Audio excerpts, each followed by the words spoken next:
Hey, salam les amis, j'espère que vous allez bien. Bienvenue dans cette nouvelle vidéo. Nous allons découvrir ensemble aujourd'hui le package Laravel Vault qui est utilisé avec Liveware. Alors, dans les précédentes vidéos, nous avions vu une vidéo rapidement de découverte de Liveware, il me semble.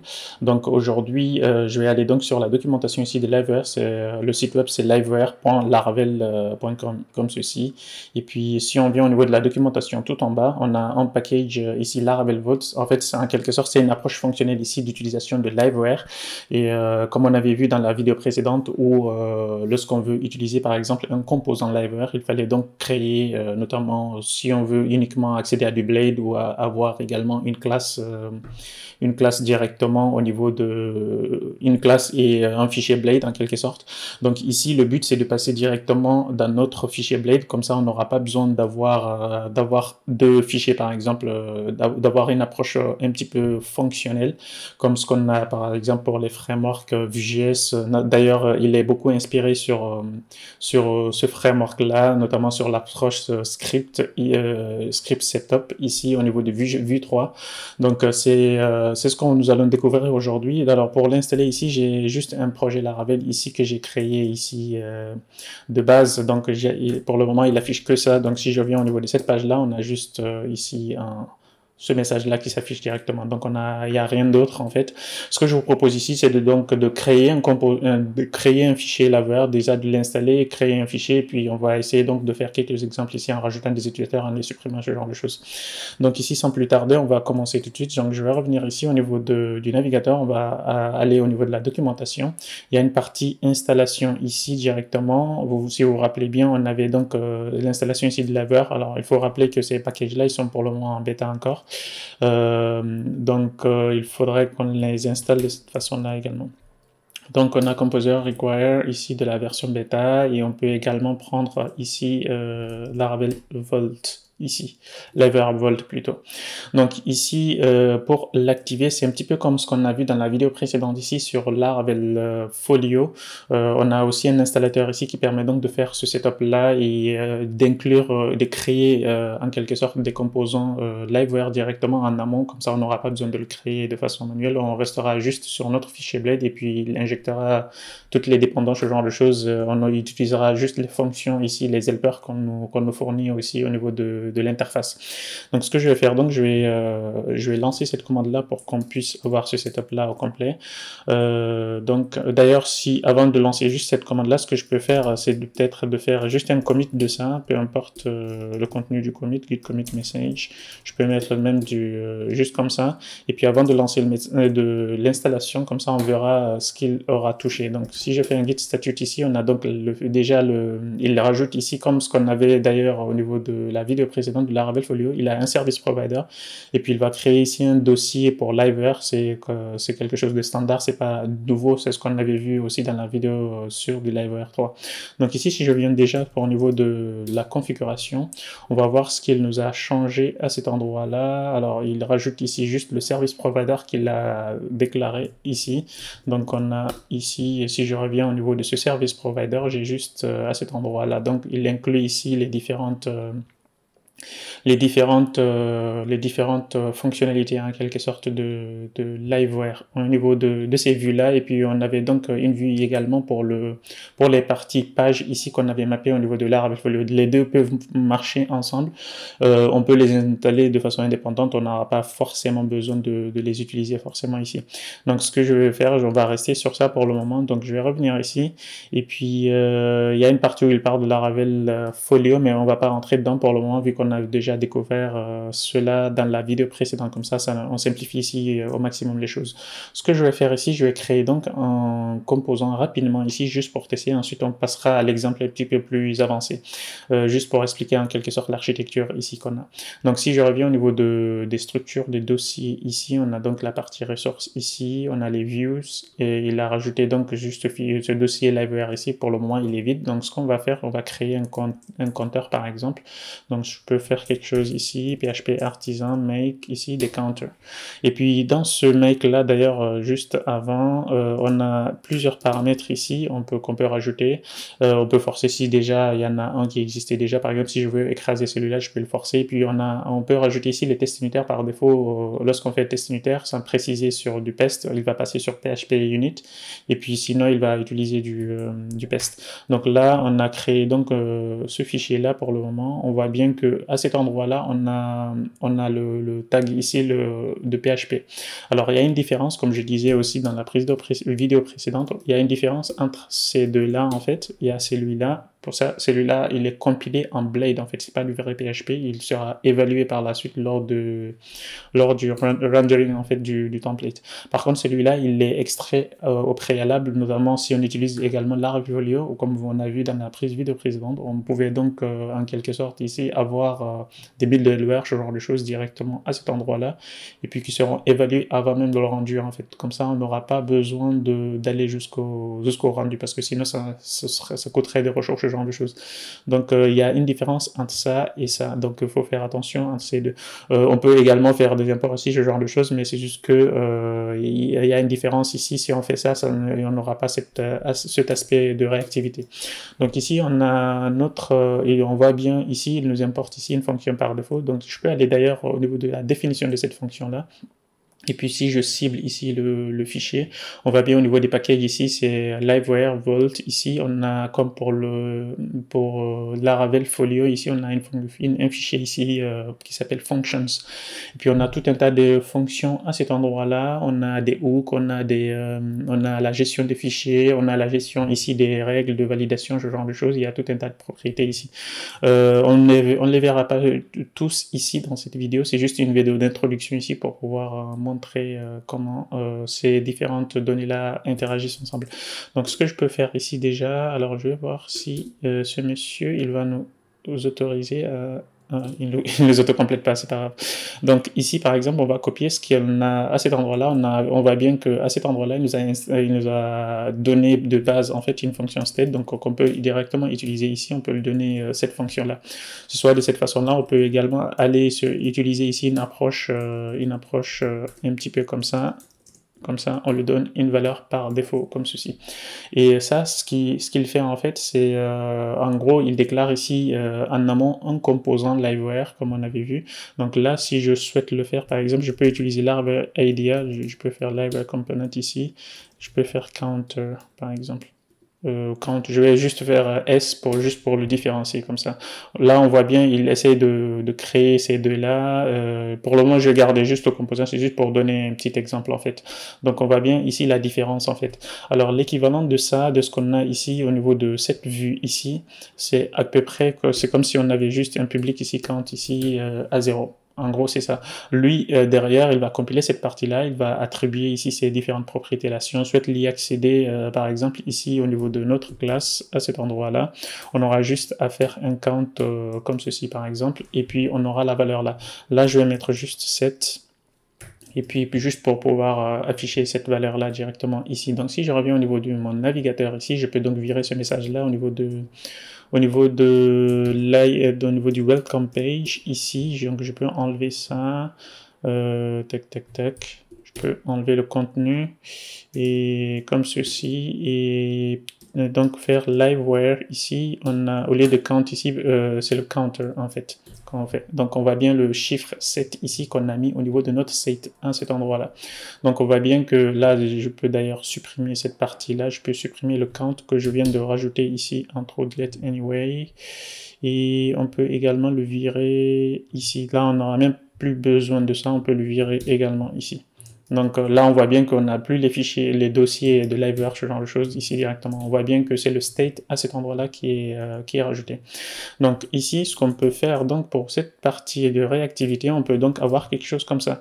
On peut avoir un set ou directement un increment, ce genre de choses ici. Alors là, ça marche pas directement. On peut donc définir ici des différentes composants. C'est juste que l'autocomplétion ici, il a pris comme si c'était sur la version 2, la version précédente.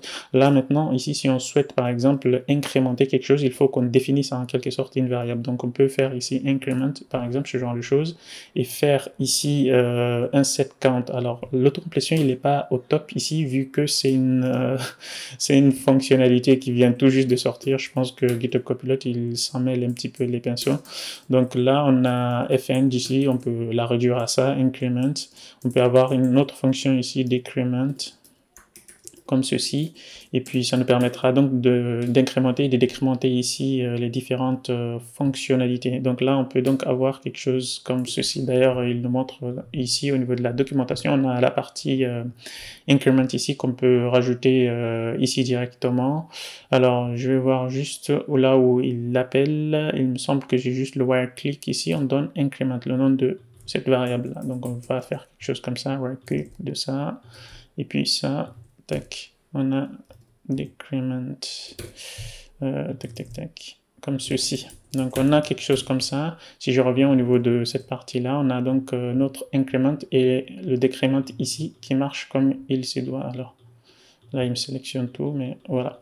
Là, on voit bien que ça marche bien, les différentes fonctionnalités ici. On n'a pas besoin de créer un composant. Donc, c'est ça l'avantage, en quelque sorte, d'utiliser Laravel Volt ici. C'est avoir cette approche fonctionnelle ici. On peut directement utiliser notre fichier Blade. Imaginons que, par exemple, on a une page avec une combinaison, bien entendu, de Laravel Folio. On n'aura même plus besoin des contrôleurs. On n'aura plus besoin de tout un tas de choses.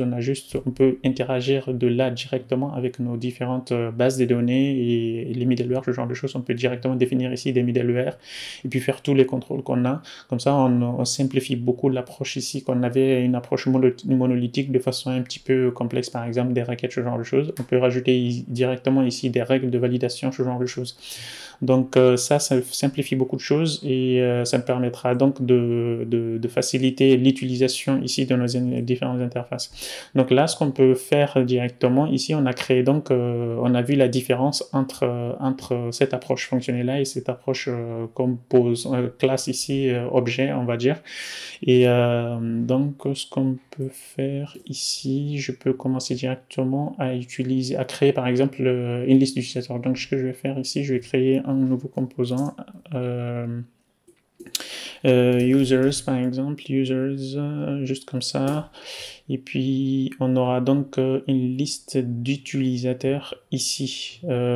Juste pour le montrer rapidement, j'ai le database seeder ici, où je crée ici une factory de 10 utilisateurs. Je peux les diminuer un petit peu.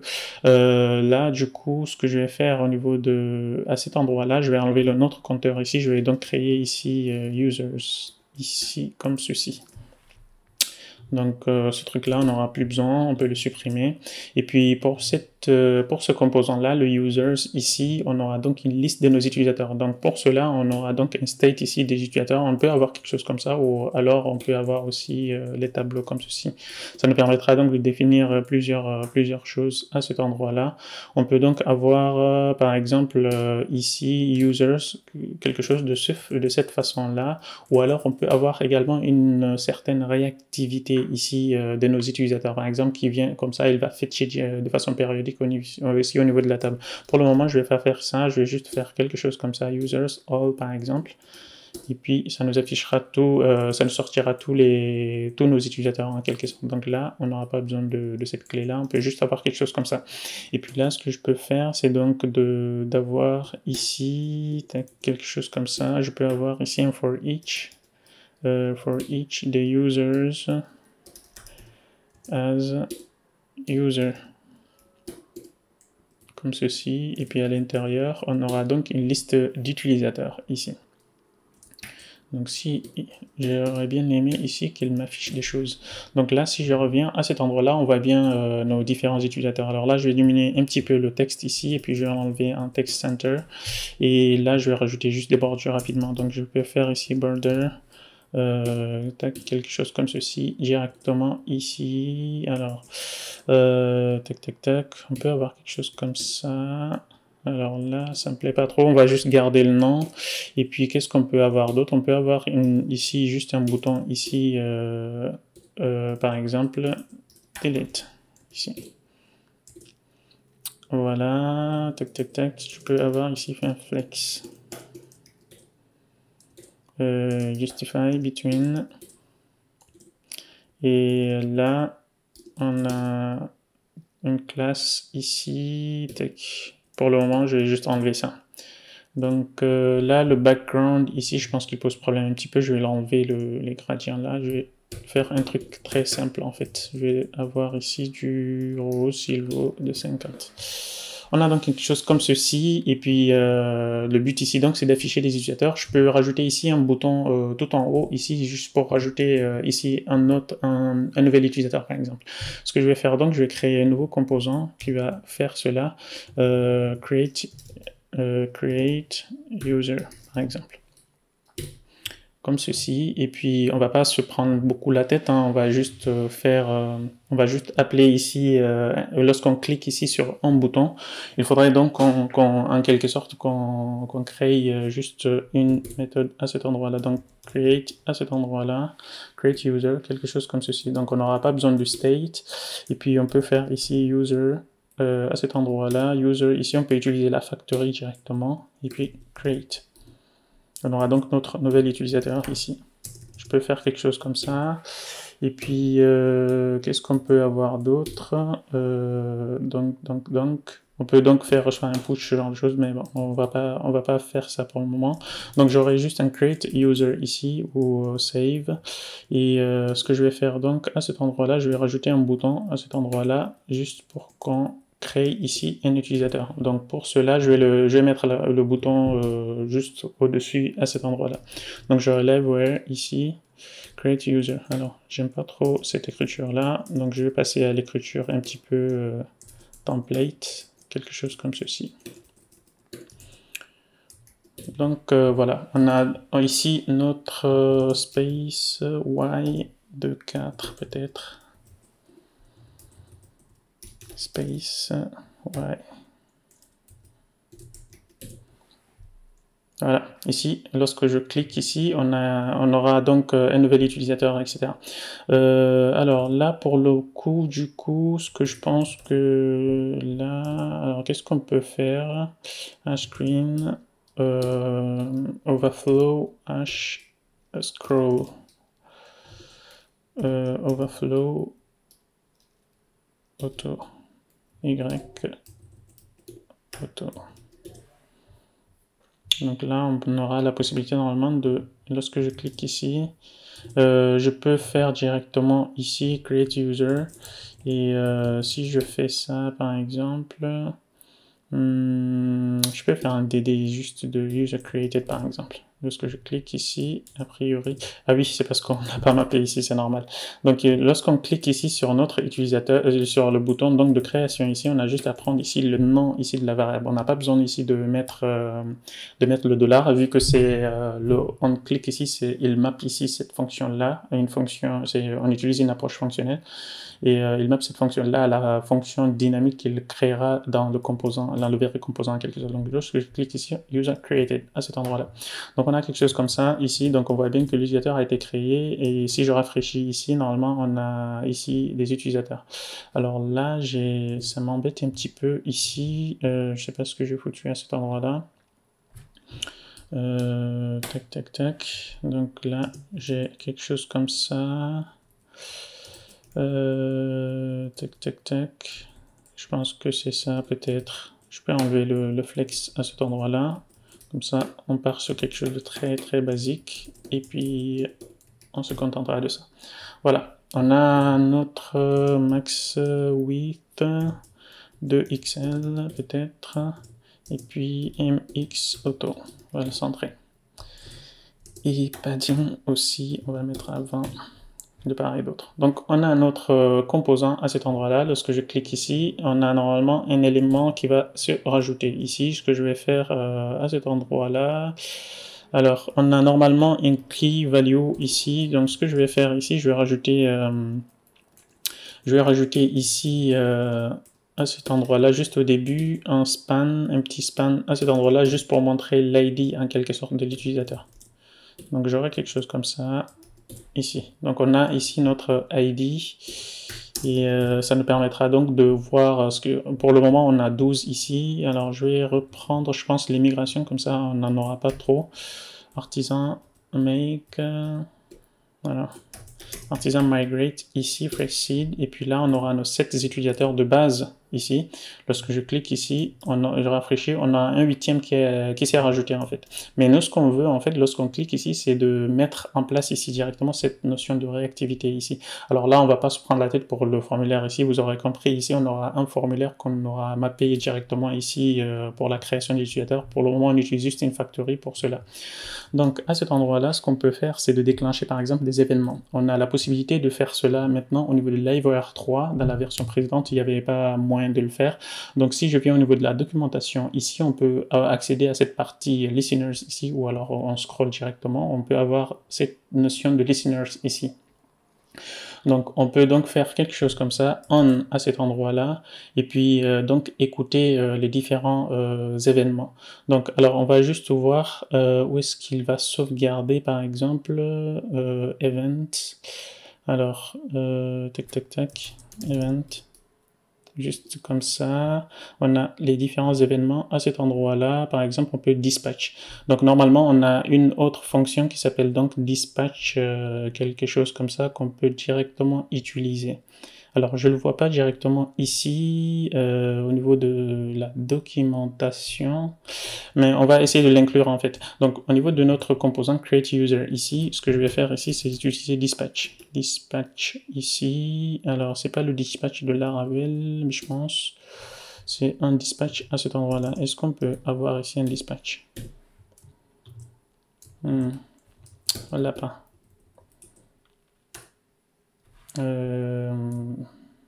Alors là, c'est un petit peu embêtant. Tac, tac, tac. On a normalement un event ici. Event, peut-être user update, user created. Alors, il est où ce truc-là? Event, normalement c'est celui-là, on peut utiliser, mais je pense qu'ils viennent déjà avec un event dispatcher directement. Donc, je vais revenir à cet endroit-là, je vais juste rechercher event ici. Register an event on the component, listener on the component ici. Tac, tac, tac. Bon, c'est pas grave. On va utiliser ici cette notion de this ici, vu qu'on aura quelque chose comme ça. Donc, si je reviens ici, normalement, on a sur cette page de event ici, on a dispatch ici, post created. On peut donc réutiliser cette partie-là ici. Donc, on aura ici dispatch ici, user created. Lorsque je fais ça, et maintenant, en fait, notre composant ici au niveau de user ici, on a la possibilité d'écouter les différents événements en quelque sorte. Donc, on peut donc mapper ici le on en quelque sorte. Donc, si je viens au niveau reviens à cet endroit-là, au niveau de listeners ici, on peut donc avoir le on event à cet endroit-là. Donc, ce que je peux faire, c'est de faire exactement quelque chose comme ça. Donc, je peux revenir ici au niveau des users ici et appeler ici la fonction on. Donc, je peux l'importer normalement ici directement. Donc, je peux avoir ici on quelque chose comme ça. Et puis notre événement, il s'appelait donc user created. Je peux donc venir le mettre à cet endroit-là. Et je vais donc essayer de faire juste un dd user created event. Event. Quelque chose comme ça. Donc voilà, tac. Normalement, on a notre événement. Donc on arrive à lancer ici l'événement de l'autre côté et l'écouter ici au niveau de notre state à cet endroit-là.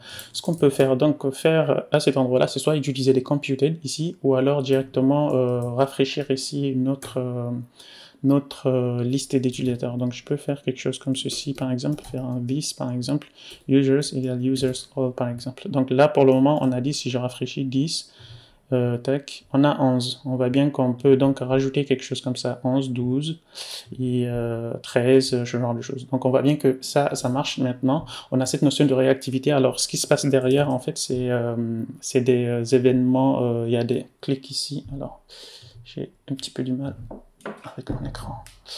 Donc lorsque je clique ici, on voit bien qu'il y a un événement en fait qui part. Alors là, les modèles, je pense que c'est parce qu'on est en local. En tout cas, on montre ici directement les objets qui sont sérialisés, qui reviennent au niveau de Blade, etc. pour les traquer. Et puis le composant avec on a des synchronisations en fait, comme si c'était du single page, ce genre de choses. Comme ça, on injecte s'il y a des changements de réactivité en quelque sorte. Donc lorsqu'on fait ça, on a donc un update qui est déclenché, qui récupère donc la liste des utilisateurs et qui met cela à jour à cet endroit-là. Donc ce qu'on peut avoir, d'ailleurs si on remarque à cet endroit-là, ce qu'on récupère uniquement dans les propriétés ici, dans la classe de user ici, on récupère uniquement les propriétés ici qu'on affiche en quelque sorte, donc l'objet qui a été sérialisé. Donc c'est exactement ce qui a été affiché, donc on n'aura pas besoin d'autres informations. Par exemple, ici d'ailleurs, c'est une des fonctionnalités qu'on a aujourd'hui sur du Liveware.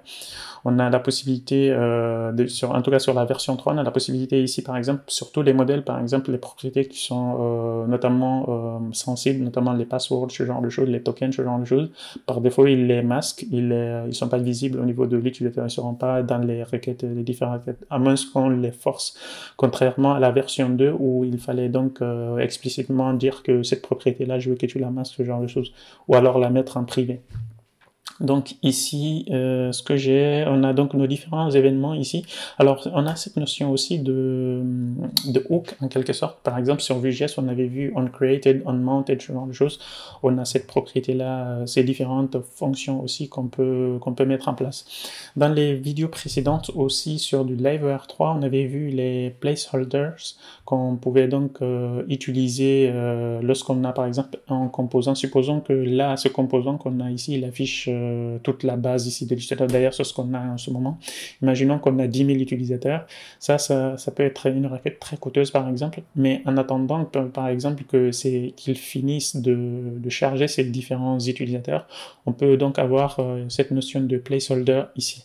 Donc, ce placeholder, en quelque sorte, c'est juste un composant temporaire, par exemple des loading state ou des spinners, ce genre de choses qu'on peut mettre directement ici pour pouvoir mettre un placeholder, dire qu'il y a un événement, indiquer en fait la venue en fait des données qui sont en cours de chargement. Donc il y a tout un tas de choses ici qu'on verra pas forcément ici. Je suis en train de préparer en ce moment une playlist ici sur du Liveware pour pouvoir découvrir toutes ces fonctionnalités là et comme ça on parcourira toute la documentation un peu plus en détail. C'est juste pour montrer ici le package, ici les possibilités qu'on a avec le package. Ok, en gros ici, donc on a plusieurs autres fonctionnalités, on n'aura pas le temps de voir toutes ces différentes fonctionnalités, notamment on a ici les formulaires, comme on avait vu dans la vidéo précédente sur du Liveware, où on pouvait donc rajouter cette notion de formulaire rapidement au niveau de nos différents composants, pour pouvoir gérer les différentes propriétés de façon un petit peu plus poussée en fait dans une autre classe. Et puis également il y a les rules qui vont avec, hein, mais c'est juste que là pour le moment on n'a pas eu le temps de voir toutes ces propriétés-là. On a normalement une partie rules où on avait validation, voilà, c'est là. On peut donc faire quelque chose comme ça lorsqu'on a un formulaire, avant de le soumettre, ben, on valide ici ces différentes données-là. Et puis on peut customiser tout un tas de choses. Là ici, l'upload des fichiers, puis les recherches, par exemple, si on veut avoir une recherche réactive pour les différentes données, ce genre de choses. Par exemple, comme je t'ai dit ici, on peut donc avoir quelque chose comme ça qui sera donc réactive en fonction du changement ici du search. Et puis il y a tout un tas de choses à voir ici. Je préparerai prochainement ici une playlist sur du Liveware et puis ça nous permettra donc d'aller un petit peu plus en profondeur en fait sur ces notions-là. On se retrouve donc à la prochaine vidéo pour les nouvelles fonctionnalités sur les Laravel et autres technologies et puis à très vite. Ciao.